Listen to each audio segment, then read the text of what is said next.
Today, we compare the excavator buckets of the big size of 580 and the excavator buckets of the normal size of 580. First of all, we show their differences. It's obvious that the excavator bucket of the big size is much bigger than the excavator bucket of the normal size.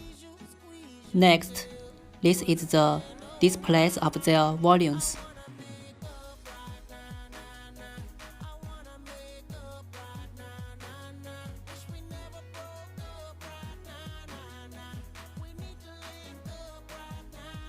It's obvious that the volume of the excavator bucket of the big size is much bigger than the volume of the excavator bucket of the normal size.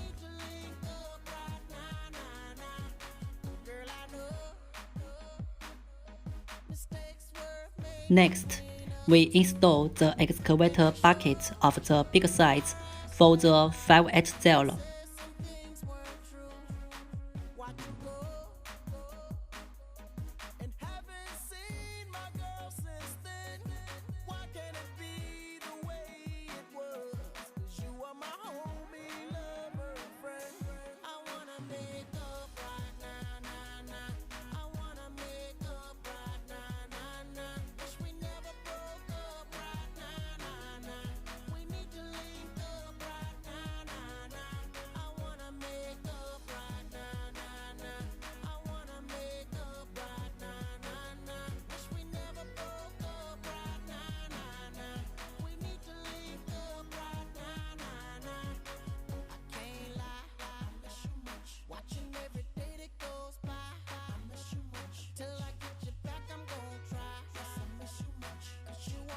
This is the actual effects.